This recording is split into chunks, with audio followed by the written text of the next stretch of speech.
Oh, they breed them fresh now, don't they? They breed them fresh.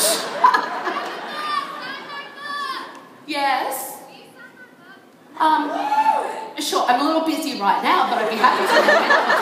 Can you give me, I don't know, I've got like, what, 20 more minutes, and I'll absolutely sign it for you. So the one piece of advice, and everyone's given you such great advice, and actually it's not dissimilar to any of the things that I would say, is remember to take care of yourself. And remember to be true to who you are. You know, the thing that I have always been is I've always had a little bit of moxie. I've never minded standing up for myself. And I've been scared of many things, and I've never let that fear stop me. So, you know, I know that a lot of people look at me and go, oh, you're not scared of anything. Well, anyone that was backstage, still to this day, I pace, I feel nauseous, and I think I'm going to throw up every time I walk on stage because I get really bad stage fright. And I've always had it. I always do it. It doesn't happen any other time except when I walk out onto a stage in front of hairdressers. And my mother told me a very long time ago that the reason that happens is because I love what I do and I care. If I didn't care if I did a good job or not, I'd not get stage fright. It wouldn't really matter because I wouldn't care what anyone thought.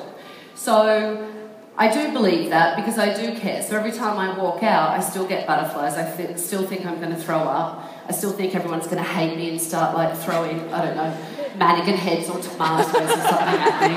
Whatever, your cell phones, your shoes, those kind of things. And that's because I care. But I've never, ever, ever let that fear hold me back.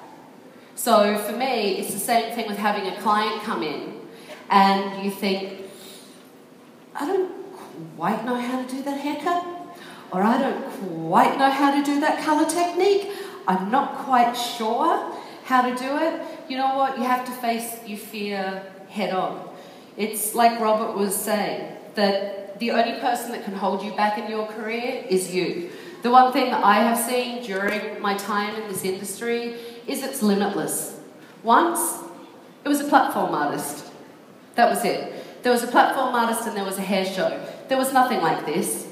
There was nothing like this that embraced education and embraced a community and brought people back, you know, together and taught people to give back to a community. There wasn't anything like this. So the most we had, especially for me, because it was too far for everyone to travel to Australia, was a little hair show now and then, or an artist that would come in.